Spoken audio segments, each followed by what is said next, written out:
तवज्जो है सारे लोगों की? हमारे घरों के बच्चे कितने बजे उठते हैं सो के? बोले 7 बजे, 8 बजे। ये वो उठते हैं जिन्हें कोई रिस्क की या माश की या रोजी की फिक्र होती है। लेकिन कुछ बच्चे ऐसे भी हैं जिनके घर कसरत से रिस्क है, तो वो 10 बजे उठते हैं और अब्बा 11 बजे निकल के आता है। लेट क्यों हो गया? ओ मौलाना छोड़ो, वो रात देर से सोया था। क्या कर रहा था भाई? क्या 100-150 रकात नफल पढ़े थे?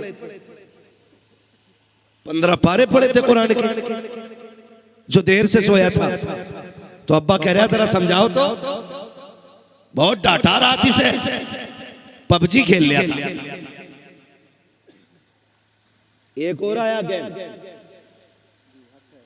क्या नाम है? Free fire. Free fire, free fire मतलब फ्री से मैं समझ गया ये ठलवो लोगों का काम है। ये गेम आया फ्री फायर, कह रहा है रात भर गेम खेला है, रात भर गेम खेला है। समझाओ तो जरा, ये रात भर खेला है। तो उससे पूछा यार तू जल्दी क्यों नहीं सोता? कहता आंखें नहीं लगती, अब्बा भी तो 3 बजे तक यूट्यूब चलाते रहते। सोचो, गौर करो, हंसने की बात नहीं, ये सोचने वाली बात है। उसने जवाब में क्या बात कही? उसने ये कहा कि अब्बा भी मेरा 3 बजे तक यूट्यूब चलाता रहा। उनके मोबाइल की आवाज की वजह से नींद नहीं आ रही, तो मैंने सोचा गेम ही खेल लूं। तो यहां जिद ये लगी, बेटा कह रहा अब्बा को सुला के सोऊंगा और अब्बा कह रहा बेटे को सुला के सोऊंगा। नतीजा क्या हुआ? आज है ना आपके पास कसरत से रोजे, आज बनाया ना अल्लाह ने आपको करोड़पति। पुश्ते उठा के देखो तो 3 पुश्तों पहले के लोग अमीरों के खेतों में मजदूरियां करते रहे। और यह भी लाजिम नहीं है कि ये दौलत तेरे मेरे दरवाजे पे दायमी है। ये भी हो सकता है ये कल चली जाए, ये भी हो सकता है ये परसों ना हो। हमने बड़े बड़े अमीरों को तख्त से तख्ते पे आते देखा है। अगर अल्लाह नवाज दे तो नाशुक्री नहीं करनी है, उसका शुक्र अदा करना है। उसका बोले जरा, उसका शुक्र अदा करना है। ये तो किस्मत है, 5 दिन से रोज ऐसा ही माइक मिल गया जिस पे चूरन बेचा जाए। हाँ हजरत, पूरी फेफड़ों की ताकत लग जाती है। तो मेरी बात जरा समझे ऑपरेटर साहब, अगर आवाज बढ़ सकती है। साबिर भाई ने हालांकि बता दिया है कि किस्मत से मशीन में कोई कमी आ गई है, लेकिन अगर बढ़ सकती हो आवाज तो बढ़ा दे, वरना मैं इंशाल्लाह कोशिश करूंगा कि बिना माइक के भी आवाज वहां तक पहुंचे। लेकिन शर्त है कि आपकी आवाज में मुझ तक आनी चाहिए। अल्लाह का शुक्र क्या करना चाहिए? अल्लाह का। आप भी बोलने पड़े लोग। कभी कभी ऐसा भी होता है ना, बहुत पैसे वाले लोग कहते हैं नहीं हम मिलाद में बोले, ये हमारी शान के खिलाफ है। अगर ये घमंड किसी के अंदर हो ना तो अपनी दौलत के कागजात जेब में रख के बैठ। ये किसी छोटे मोटे की महफिल नहीं है, ये उसकी महफिल है। ये अलग बात है, खामोश खड़े रहते हैं, फिर भी जो लोग बड़े हैं वो बड़े रहते हैं। ऐसे असलाफ से मिलता है हमारा शजरा, जिनके कदमों में कई ताज पड़े रहते हैं। यहाँ कोई आका बन के ना बैठे, यहाँ नौकर बनकर बैठे। और आपको मैं एक बात बता दूं, कई बार ना लोग आते कहते अरे यार जैसे गए थे वैसे ही आ गए, क्या फायदा? सुनो, यहाँ जितने छोटे होके आओगे उतने बड़े होके जाओगे, और यहाँ जितने बड़े होके आओगे उतने छोटे होके जाओगे। बड़े का मतलब ये नहीं है कि आपके पास फैक्ट्री आ गई, बड़े का मतलब ये नहीं है आपके पास 4 बिल्डिंगें हैं। बड़े का मतलब ये नहीं है आपके पास ईंटों का भट्टा है। बड़े का मतलब ये नहीं है कि लोग आपको जिम्मेदार कहते हैं। बड़े का मतलब ये नहीं है कि आपको ठेकेदार कहा जाता है। बड़े का मतलब ये नहीं है आपको प्रधान कहा जाता है। बड़े का मतलब ये नहीं है आपको मुखिया कहा जाता है। बड़े का मतलब ये है कि तेरे घर में बनने वाली बेटी कनीज़े फातिमा ज़हरा कही जाए। बड़े का मतलब ये होता है तेरे दर पे पढ़ने वाला बेटा हैदर कर्रार का नौकर कहा जाए। बड़े का मतलब ये होता है कि जब तेरा जनाजा चले तो कोई मुखिया का जनाजा ना कहे, प्रधान का जनाजा ना कहे। बड़े का मतलब ये होता है कि लोग तेरे जनाजे को देखे और दौड़ के कंधा लगाए और ये कहे चलो वो मुखिया का नहीं मुस्तफा के वफादार का जनाजा गुजर के जा रहा है। ये बड़े का मतलब होता है, लेकिन हमने बड़े का मतलब ही गलत समझा। मैं अपनी जमात के उलमा से गुजारिश करूंगा, मैं उम्मीद रखता हूं कि आपका तवक्कुल सिर्फ अल्लाह पे होगा, लेकिन फिर भी एहतियात के तौर पे कहना चाहता हूं, अमीर अगर जबरदस्ती भी चाय पिलाए तो बचना, गरीब एक बार प्यार से कह दे तो चाय न छोड़ना, ताकि दुनिया को ये पता चल जाए कि हुजूर भी गरीबों का ख्याल रखते थे, ये जमात भी गरीबों का ख्याल रखती है। कई बार कई पैसे वाले उलमा को अपने बाप की प्रॉपर्टी समझते हैं। एक अमीर के फोन पे अगर गरीब फातिहा पढ़ने नहीं जाए ना तो लोग कह निकालो इसे, मेरे अब्बा के बीच में नहीं आता, निकालो मस्जिद से। और ना कर यार, अब्बा के बीच में कि फातिहा तू कर, जायदाद तो तुझे खाएगी। ये नहीं आते तो इनका जुर्म नहीं है, ये आ जाते तो इनका एहसान है। ये आ जाते तो एहसान है, ना आने पे जुर्म नहीं। तो कई बार क्या सोचते, हटा यार, बुला लूंगा जिसे चाहूंगा अलग से ना, ये कभी ना कर।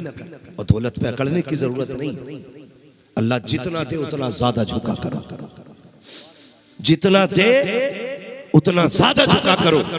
इसलिए कि रब फरमाता अगर तुम मेरा शुक्र अदा करोगे मैं तुम्हें नेमतों में इजाफा करता जाऊंगा। है ना, लाइन शक्कर तुम लाज़ीदन्नकुम, अगर तुम मेरा शुक्रिया अदा करोगे तो मैं अपनी नेमतों में इजाफा करता चला जाऊंगा। और अगर तुमने नाफरमानी की, नाशुक्री की, तो फिर मेरा अजाब बड़ा सख्त है, अजाब बड़ा सख्त है। ओ भाई, मुश्किल ये नहीं है कि जमाना दुश्मन हो गया, इससे भी मुश्किल काम है नेमतों का रूठ जाना। गर्दन पे तलवार है ना तो इतना मुश्किल नहीं, गले में फांसी का फंदा है तब भी मुश्किल नहीं। मुश्किल है जिए जाना और बिना नेमतों के जिए जाना, ये सबसे बड़ा मुश्किल काम।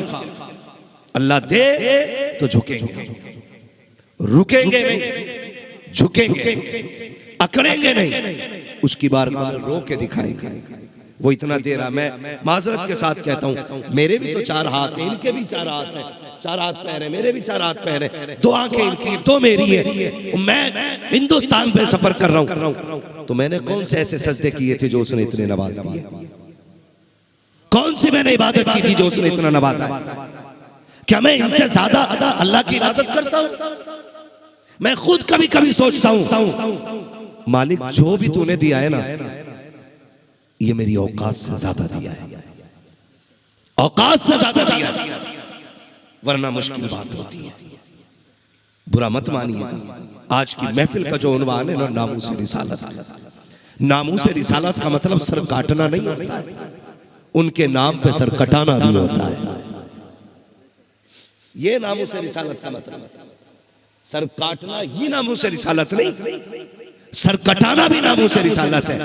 आप कहें कैसे, तो वो डॉक्टर इकबाल का एक शेर, उसने यूसुफ पे कटी मिस्र में अंगुश्ते जना, सर कटाते हैं तेरे नाम पे मर्दाने अरब। ये बहुत गौर से मेरी बात समझिएगा, सर काटना ही नामूस रिसालत नहीं, कटाना भी नामूस रिसालत होता है। अब सर कटाना बड़ी बात, गौर कीजिएगा, सर कटाना बड़ी बात, उससे पहले नीचे सोचिएगा। सर कटाना बड़ी बात है, महबूब को राजी रखना ये उससे पहली बात है।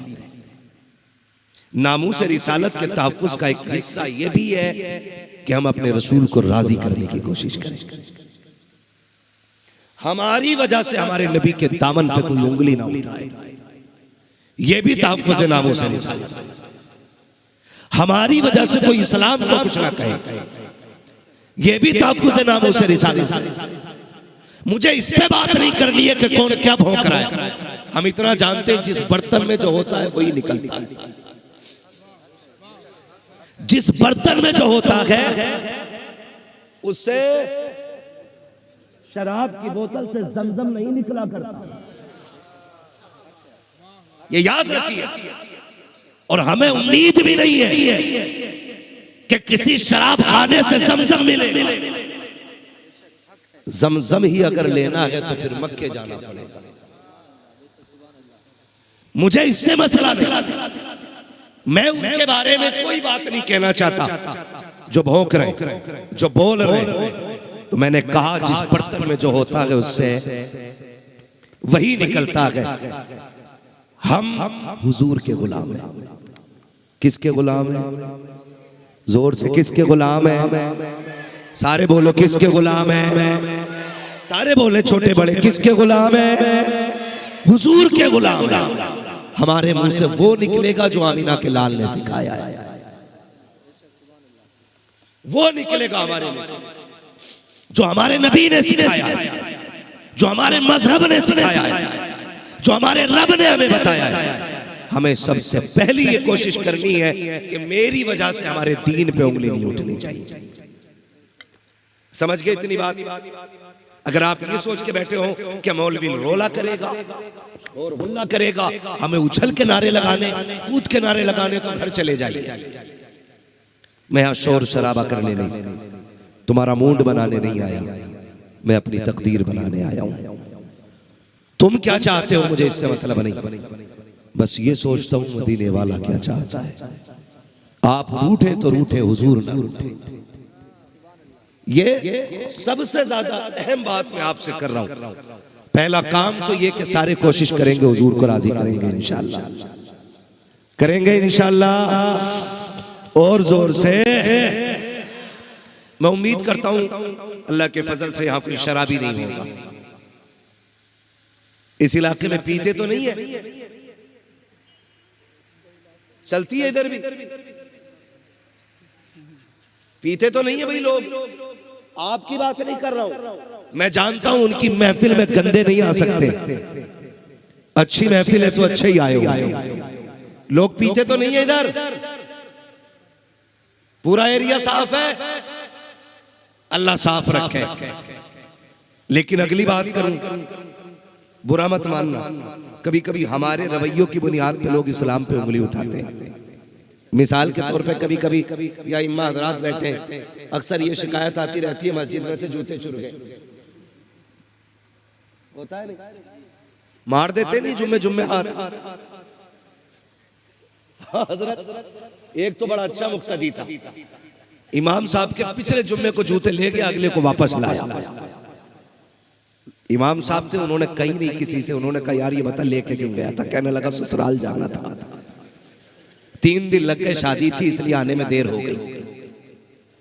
ये अखबार नहीं है, ये चटकुला नहीं है, ये इन कानों की सुनी हुई डायरेक्ट बात है, बता रहा हूं।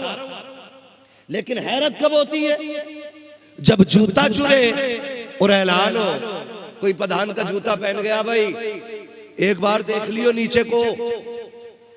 हम तो एक बात जानते हैं, पैर ना पैर इतने हसास होते हैं कि किसी दूसरे के 1 नंबर का जूता सेम हो, सेम मार्केट का सेम जूता सेम नंबर का हो, दूसरे के में डालो तो पैर खुद बता देता ही अपना नहीं। होता है कि नहीं है? ये घर तक पहन गया पता ही नहीं चला। अंधा भी आदमी हो ना तो पैर डाल डाल के ना अपने जूते पे जाके रुक जाता। तो भाई जब जनाब पहन के गए तो धोखे में तो हुआ नहीं होगा। है नंबर 1 आदमी है जो मस्जिद के आगे से भी उठा के ले गए। ये कंडीशन जो हमारी है, सवाल जूते का नहीं, सवाल इस नियत का है, सवाल इस नियत का है। हजरत उमर फारूक आजम का दौर है, किसरा फतह हुआ, माले गनीमत इकट्ठा किया जा रहा है। बहुत गौर से सुनिएगा, मैं इस्लाम बताने लगा हूं। माले गनीमत इकट्ठा किया जा रहा है, हुजूर के बड़े बड़े सहाबा माले गनीमत को इकट्ठा कर रहे हैं। जब माले गनीमत इकट्ठा हो गया, आखिर में ना एक आए, चेहरे पे ढाटा लगा, और जानते हो हाथ में क्या था? बादशाह के सर का ताज था, जो सोने का था, हीरे जवाहरात खड़े हुए थे उसके अंदर, और लाने के बाद माले गनीमत में रखा और रख के वापस जाने लगे। तो जो उस वहां पर खड़े थे ना, उन्होंने कहा यार ठहर तो सही, ये जो रख के जा रहा है बता तो सही, ये इतना बड़ा सोने का ताज अगर तू इसको छुपा लेता तो किसी खबर हो जाती, तू इसको वापस दे के जा रहा है, लगता है बड़ा अच्छा आदमी है, जरा ढाटा तो खोल, चेहरा तो दिखा, बता तो चले तू है कौन? उसने कहा नहीं जनाब, मुझे चेहरा नहीं दिखाना है। कहा क्यों? कहा ये जो नेकी कर रहा हूँ ये तुम्हारे लिए नहीं बल्कि अपने अल्लाह के लिए कर रहा हूं, तुम देखो ना देखो मेरा खुदा देख रहा। हम जो नेकी करें वो अल्लाह के लिए, खुदा खुदा जोर से खुदा देख रहा है। जब तुम धोखा करो तो ख्याल करो खुदा देख रहा है। ये नेकियां है जो इंसान को वली बना देती है। ये रवैये होते गए जो इंसान को खुदा से मिला देते हैं। खुदा देख रहा है, लेकिन जानते हो बंदा भी बड़ी गहरी नजर से देख रहा है। इतनी गहरी नजर, हजरत 11वीं होने लगे, 11वीं इमाम साहब ऐलान करने लगे, उसने 10 रुपए दिए। कुछ इतने खड़ूस होते हैं, कागज कलम लेके बैठ जाते, लिखूंगा। शाम को जाके पूछा इमाम साहब कितने आए थे? इमाम साहब ने कहा 744 रुपए। का 3 का झूठ बोल रहे हो। क्यों? क्या देखो मेरे पर्चे में इतने लिखा हुए हैं। पता ये चला एक ऐलान में नाम की गड़बड़ी हो गई थी ना, उसने दोबारा नाम लगवा दिया आकर के, तो वही डबल चढ़ा लिया। और जिम्मेदार मौलवी। फिर हम चोरी ठहराते ना, दूसरे के मुहासबा करने से बेहतर है अपना मुहासबा करो। अपने आप को जज करें, आप खुद को खड़ा करें आईने के आगे और पूछे क्या हम ही हैं जिनके लिए हुजूर रातों को रोते रहे? हम ही हैं जिनके लिए मुस्तफा ने रातों रात रो करके गुजारी? हम सही चल रहे हैं, हमारे कदम दुरुस्त है, हमारे रवैये अच्छे हैं? कभी पूछ अपने आप से, खुदा की कसम जब अपने आप को खड़ा करके आईने के आगे सवाल करोगे तो तुम्हारा वजूद खुद तुमसे कहेगा, वो जो जन्नत की जमानत दे के गया था ऐसा तो मुझ में कुछ भी नहीं है, वो जो जन्नत की कह के गया था ऐसा तो मुझ में कुछ भी नहीं है। तुम्हें पता है जन्नत इतनी सस्ती भी नहीं है कि एक रात में कोई जन्नत बांट के चला जाए। और तुम्हें खुदा का वास्ता अगर जन्नती लोग देखने के तो चलो हुजूर की चौखट में लेके चलो, देखो वो कैसे कैसे लोग थे। आज दीन के लिए जरूरत पड़ जाती है, लोग मस्जिदें छोड़ के भाग जाते हैं, दीन की बात आ जाती है, लोग काम दबा के निकल जाते हैं। मैं पूछना चाहता हूँ जो दीन के लिए 2 रुपए देते हुए घबराता है वो हुजूर के लिए सर कैसे दे सकता है? ये बात समझ में नहीं आती है। अगर सर देने का दावा है तो उससे पहले सर देने से पहले ये सच्चाई साबित करो कि हम सिर्फ सर देने वाले नहीं, हम नबी को दिल देने वाले लोग।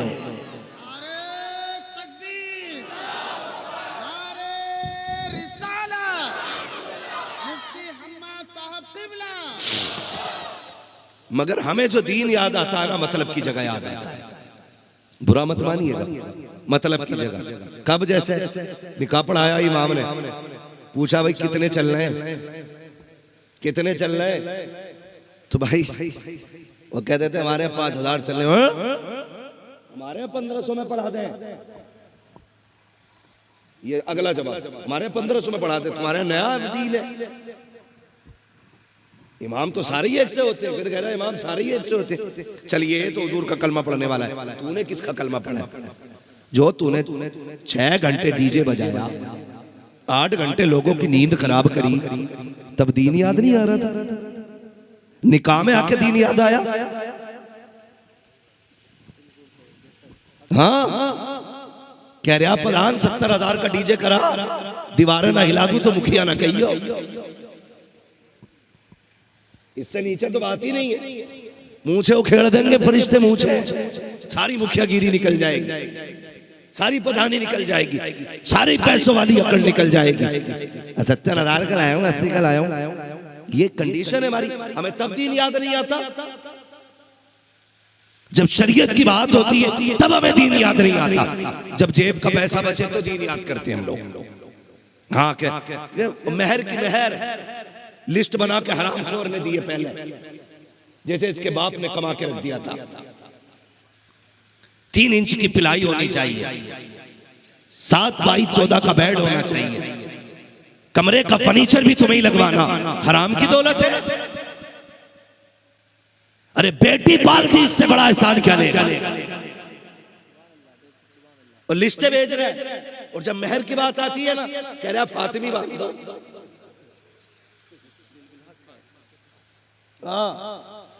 फातिमी में भी जीभ निकल जाएगी, हल्के में मत लेना। 786 मत समझ लेना मेहर फातिमी को। रेट तो मुझे नहीं मालूम है, वरना लगभग लाखों के समथिंग में बैठेगा मेरे फातिमी जा करके। आज सस्ता समझ रहे आप। हाँ, कह रहा मेरे फातिमी बांध दो। हाँ ठीक है जी, मेरे बांधना लगा हिसाब। कह रहा ना जी, 11वीं की निस्बत से 11,000 कर लो। इसमें तेरी नहीं चलेगी, ये हक बच्ची का है।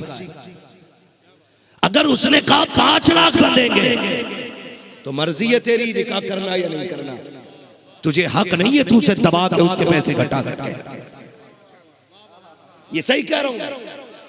जब तुम जहेज की बात करते हो तो बुलेट मुंह मांगी लेते हो, बोलेरो मुंह मांगी लेते हो, बारात का खाना बोटी का साइज देख के लेते हो, नाश्ता पहले लेते हो। खाने इतने महंगे कर दिए कि बाप पूरी जिंदगी एक बेटी की बारात में खर्च कर देता है, तब जाके किसी की बेटी को सुख से जाके किसी का बिस्तर में असर होता है। उस वक्त तुम्हें दीन याद नहीं आता है। जब इसी बेटी के मेहर की बात होती है, औकात से घुटनों पे आ जाता है और कहता 11 बांधे जाए जी, बेटा दे नहीं पाएगा। आज तुझे औकात नजर आ रही है। मैं तो ये कहता हूँ जितना शादियों में खर्चा हो उतना मेहर बांधो।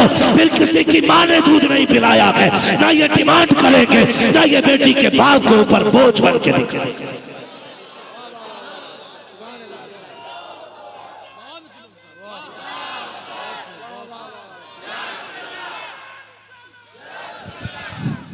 उतना ही बांधो जितना बारात में खर्चा आ रहा मैं जहेज के। हम देखें फिर कौन बुलेट मांगेगा। फिर हम नहीं जानिए कोई बुलेरो मांग ले। औकात में आ जाएंगे एक दिन में, कहते चल बारात तेरी, बेटा तेरा, खर्चा तेरी मर्जी का, बेटी मेरी है, मेहर उसकी मर्जी का रहेगा। और यहाँ का उसका कोई मौलवी रोकेगा नहीं, कोई मुफ्ती कम नहीं कर सकता। चलन रिवाज नहीं। बच्ची शरीफ है ना, 10 लाख भी मांगेगी तो घुटने टेक के देने पड़ेंगे। हाँ देने पड़ेंगे। तो मेहर इस हिसाब के रखो। मानने वाले नहीं है, जलसे में बैठ के सोचते हैं कि हाँ भाई नहीं डिमांड करेंगे, कई बार वादा करेंगे, फिर बच्चे बेटियों पे बोझ बन जाते, फिर बन जाते। सोचो यार, आज मेरे आगे बेटी है, कल आपके आगे भी तो आनी है ना, कल आपके आगे भी तो आनी है ना बेटी, खाली मेरे ही आगे तो नहीं है ना, बेटी सभी के आगे आनी है। इसलिए खुदारा ये फसाद खत्म कर दो।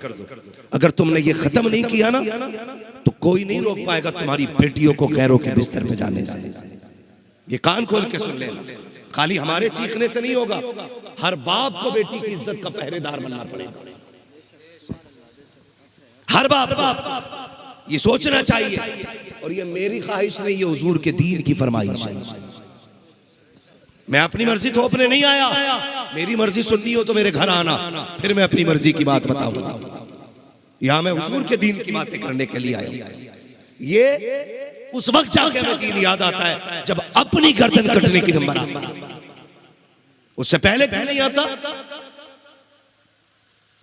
सोचे जरा हमारे रवैये। कई बेटियां आज भी सुसाइड कर रही हैं, कई बापों ने आज भी जहर खाया है। ये बला खत्म नहीं हुई है। मेरा नबी बेटियां बचाने आया है, बेटियों को मरवाने के लिए नहीं आया है। तुम अगर हुजूर का कलमा पढ़ते हो और तुम्हें इश्क है हुजूर से, तो नामूस रिसालत का एक हक ये भी है, आज के बाद किसी बेटी की जिंदगी में इतनी मजबूरी का दिन नहीं आना चाहिए कि वो जहर खा के अपनी जिंदगी खत्म करे। ये भी कान खोल के सारे लोग सुनो। हुजूर पूरी कायनात के लिए करीम और रहीम बन के आए, सबके लिए मेरा नबी रहमत बन के आया। हाँ, हुजूर आए हैं तब सबकी बेटियां बची हैं, हुजूर आए तब सबकी माओं को वकार मिला है, क्योंकि उन्होंने आके कहा था माँ के कदमों के नीचे जन्नत है। उनके इस फरमान की बरकत देखो, आज बेटा 60 साल का भी है ना और अम्मा थप्पड़ मार दे तो बेटा यूं खड़ा है। क्यों? कमजोर है माँ से ना, माँ ज्यादा ताकतवर है ना, का फिर हाथ क्यों नहीं उठाता? कर रब ने माँ के कदमों के नीचे जन्नत रख दी है। महबूब ने फरमाया माँ के कदमों के नीचे जन्नत है। अब बेटे की औकात नहीं है वो माँ की तरफ हाथ बढ़ा सके। एक फरमान ने पूरा निजाम बदल दिया, पूरा निजाम बदल दिया। आज हमें सोचने की जरूरत है, आज हमें सोचने की जरूरत है। खुदा रब बदले रवैये अपने, बदले तरीके अपने, और हुजूर की सीरत को हम अपनी नस्लों के दरमियान पहुंचाएं। ये सबसे ज्यादा जरूरी काम, हुजूर की सीरत को हम करें। बेटियां हैं नाजुक होती हैं, किसी की बेटी को जहेज की वजह से न छोड़ना, किसी की बेटी को दौलत की वजह से न छोड़ना। जिसने बेटी दे दी उसने सब कुछ दे दिया, उसने सब कुछ दे दिया। मैं अगर बात करूं कि कोई है जो अपनी 5 साल की बेटी 10 लाख में बेच दे, बेच सकता है कोई? बोलो भाई, मैं तो 20 में भी नहीं बेचूंगा अपनी बेटी को, 1 करोड़ में भी नहीं बेच सकता, कोई भी नहीं बेचेगा। क्यों? क्योंकि बेटी होती इतनी प्यारी है। अगर बाप थक के आए ना और बेटी दौड़ के उंगली पकड़ ले हजरत, तो हमारे 10 दिन के सफर की थकन 2 मिनट में उतर जाया करती है। यार बाप बेटी की, मैं बेटों का मुखालिफ नहीं, अल्लाह हर बाप को एक चिराग भी दे जिससे नस्ल भी चले और बुढ़ापे का भी सहारा मिले। ये बोझ नहीं, लेकिन समझाना चाहता हूं, खुदारा हमने इन बेटियों का जीना मुश्किल कर दिया। और इतना मुश्किल, अल्लाह की पनाह, इतना मुश्किल कि बाप 7 बेटियां पालने में इतना बूढ़ा नहीं होता जितना एक बेटी को रुखसत करने में बूढ़ा हो जाता है। क्यों? सिर्फ इसलिए कि 4 आदमियों में इज्जत, बारात थोड़ी भारी होनी चाहिए। बारात ले जाने वालों को देखा है मैंने, देखा कभी कभी गांव में रहने मिल जाता है नसीब से कभी कभी घर, तो जिसके बेटे की बारात जाती 4 बार आके यार चलो ना यार, चलो ना यार, ये 2 गाड़ी खाली रह गई यार, बैठो ना जरा, अपनी भी इज्जत है। 100-150 ज्यादा चले जाएंगे ना, पता चलेगा मुखिया आया ना। कर यार, उससे पूछना उसने 50 बच्चों के खाने का इंतजाम कैसे किया। वलीमे के नाम पे मैया मर जाती है, कह रहा ना मैं तो गरीबों को ही खिलाऊंगा। 3 फकीर गिन लेगा, 2 मौलवी गिन लेगा, 2 तालिब इल्म, कह रहा जी हो गई सुन्नत अदा। और बारात में कह रहा बोटी साइज की होनी चाहिए, हड्डी ना मिलना डोंगे में। क्यों? क्योंकि वो पराए घर की रोटी है, इसे पकी पकाई मिल रही है। वो जब अपने घर की जाती है ना वलीमे में, अरे कैसे गिर गया, ये कहता ये शोरबा कैसे गिर गया, शोरबे का हिसाब लेता है। लेकिन जब बराती बन के किसी के घर पे जाता है ना, तो बगल में बैग दबाने के बाद यूं हाथ रख के पूछता फिर रहा, हाँ भाई शोरबा ठीक है ना, मिर्च तो ज्यादा नहीं है, मसाला तो कम नहीं है, हल्दी तो तेज नहीं हो गई। मैं कहता हूँ गैरत कर, तुझे गैरत क्यों नहीं आती? तू लोगों से मजे पूछता फिर रहा है, टेस्ट पता कर रहा है, शायद से पूछ रहा है। खुदा की कसम, वो देख कोने में बेटी का बाप खड़ा है, वो देख उधर तन्हाई में इस बेटी की माँ सुबह रखी है, वो देख आज दुनिया ने नए कपड़े पहने हैं, लेकिन इस भाई के बहन के भाई को आज भी नया जोड़ा मैसर नहीं हो सका है। इसके भाई ने आज भी नए कपड़े नहीं पहने हैं। जरा सोच तो सकी, तू सबसे पूछ रहा है बता कितने का है, बता कैसा है, जरा सोच तो सकी। आज का मेजबान ये था, कपड़े इसके अच्छे होते, लिबास इसका अच्छा होता, लेकिन हुआ क्या है, ये सब खाने वाले नए कपड़े पहन के आए हैं और खिलाने वालों के कपड़ों पे धब्बे लगे हैं। जरा सोच तो सकी। सकी, तब तुझे पता चलेगा। वो कोने में देख, बाप खड़ा होकर कहता है अल्लाह आज लाज रख लेना, रोटी कम न पड़ जाए, रोटी कम न पड़ जाए। अगर रोटी कम पड़ गई पूरी जिंदगी मेरी बेटी को ताने मिलेंगे, अगर रोटी कम पड़ गई मेरी बेटी समाज को मुंह नहीं दिखा पाएगी। और तुम्हें खुदा का वास्ता खाने की कमी न पूछा कर, बल्कि लड़की वाले के पास खड़ा हो, कंधे पे हाथ रख, कहते थोड़ा न कर, अब तक ये तेरी बेटी थी, आज से ये मेरी बेटी बनी।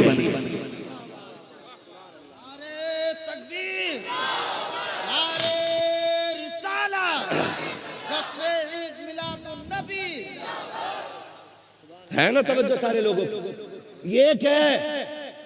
अब तक ये सिर्फ तेरी बेटी थी, अब ये मेरी भी बेटी है। अब जितनी तेरी इज्जत है उतनी मेरी इज्जत।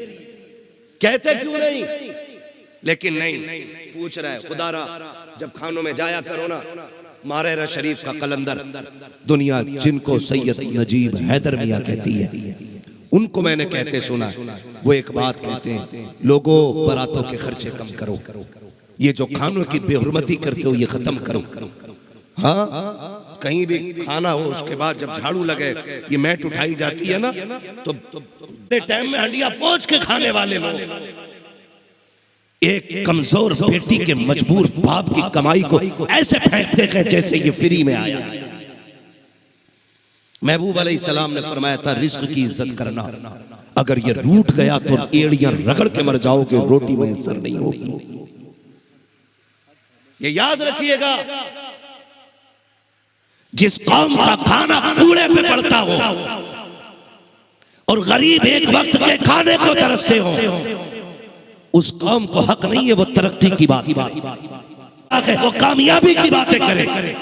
कामयाब तब होगे जब तुम्हारे पड़ोस में कोई भूखा नहीं सोएगा। ये सबसे बड़ी कामयाबी है। अगर तुमने पड़ोस की भूख बांट ली तो समझ लेना तुम बड़े हो गए। और अगर तुम मुर्गे खा के सो रहे हो और तुम्हारा पड़ोस का अपने बच्चों को चटनी भी गीली करके खिला रहा है तो समझ लेना तुम बड़े नहीं हुए हो, तुम छोटे हो गए हो।